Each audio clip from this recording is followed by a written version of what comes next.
এখন ফেসবুক মামা 3 lakh view target দিয়েছেন। আমরা নতুন ইউজার, এত ভিউ আমাদের পক্ষে আদৌ কি আনা সম্ভব? তবে একটা টেকনিক অবলম্বন করলে আমার মনে হয় সম্ভব হতে পারে। শুভ সন্ধ্যা আমার প্রিয় ভাই বোনেরা, কেমন আছেন সবাই? আজকের ভিডিওটা শুরু করে দিলাম। সকালবেলা উঠেই দেখি রান্নাঘরে প্রচুর থালা বাসন জমে আছে। দেখে একটু মনটা খারাপই হয়েছিল, কারণ রাতে একটু অসুস্থ ছিলাম। তাই গত রাতে থালা বাসনগুলো একটুও ধোয়া হয়নি। আমরা মেয়েরা একটু অসুস্থ হয়ে পড়ে থাকলে ফিরে তাকানোর মতো মনে হয় কেউ নেই। যাই হোক, একটু মিষ্টি কুমড়া দিয়ে আলু ভাজি করব। অনেকদিন মিষ্টি কুমড়া দিয়ে আলু ভাজি খাওয়া হয় না। ঘরে এই ভাজিটা তেমন একটা কেউ পছন্দ করে না, তাই বেশি একটা এই ভাজিটা করা হয় না। হঠাৎ অনেকদিন পর অপছন্দের খাবার রান্না করলেও সেটাও কিন্তু অনেক সময় ভালো লেগে যায়। আমি সকালে নাস্তা বানাচ্ছিলাম, এদিকে ঘরে এসে দেখি আমার ছেলে খেলতে খেলতে ক্লান্ত হয়ে পড়েছে। দেখতেই তো পাচ্ছেন, সে কিন্তু খেলতে গিয়ে একেবারে শুয়ে খেলা শুরু করেছে। আমি কিন্তু তাকে নাস্তা খাওয়াতে আসছিলাম, তাকে নাস্তা খাইয়ে চলে আসলাম রান্নাঘরে দুপুরের রান্না সারতে। যাই হোক, যে কথা শেয়ার করতে চেয়েছিলাম আজ আপনাদের সাথে, রান্না হতে হতে চলেন এই ফাঁকে আপনাদের সাথে কিছু কথা শেয়ার করে ফেলি। আমাদের সমাজে কিছু অবুঝ মানুষ আছে, তারা কিন্তু অনেক কিছুকেই নিজের একান্তই আপন মনে করে ফেলে। আসলে তারা মানুষকে এতটাই ভালোবাসে, সেই জিনিসটা তারা একেবারেই ভুলে যায়। তারা যাদেরকে ভালোবাসে তাদেরও একান্ত একটা ফ্যামিলি আছে।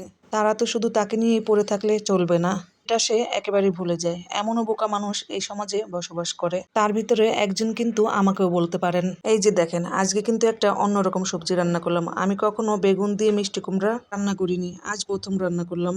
অনেকদিন ধরেই একটু ভেন্ডি ভর্তা খেতে ইচ্ছে করছিল, তাই যেই কথা সেই কাজ, আজ একটু ভেন্ডি ভর্তা বানিয়ে ফেললাম।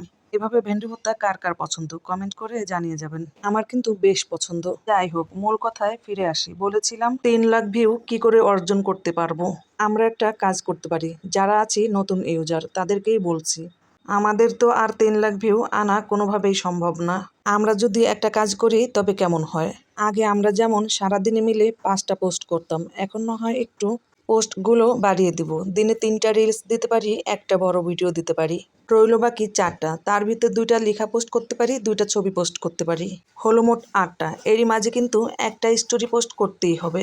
আমার মনে হয় আমরা সারাদিনে লেখা পোস্ট আর রিলস যেগুলো আপলোড করে থাকি সব মিলিয়ে কিন্তু 5-6টা হয়। সেখানে আমরা সব মিলিয়ে 8টা দিতে পারলে আমাদের জন্য খুবই উপকার হয়। সব মিলিয়ে কিন্তু দিনে আমাদের ভিউজও অনেক বেড়ে যায়।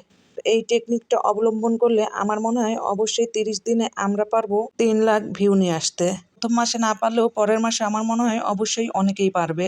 যাই হোক, এটাই ছিল আজকে আপনাদেরকে বলে দেওয়া আমার মতে দারুণ একটা টিপস। কথা বলতে বলতে ভিডিওর শেষ পর্যায়ে চলে এসেছি। আমার ভিডিওটা যদি আপনাদের কাছে একটু ভালো লেগে থাকে তাহলে অবশ্যই একটা লাইক, শেয়ার, কমেন্ট করে পাশে থাকবেন। আর আমার দেওয়া টিপসটা যদি আপনাদের একটু পছন্দ হয়ে থাকে অবশ্যই একটা ফলো দিয়ে পাশে থাকবেন। আজকের মতো বিদায় নিচ্ছি, দেখা হবে অন্য কোনো সময় অন্য কোনো এক ভিডিওতে।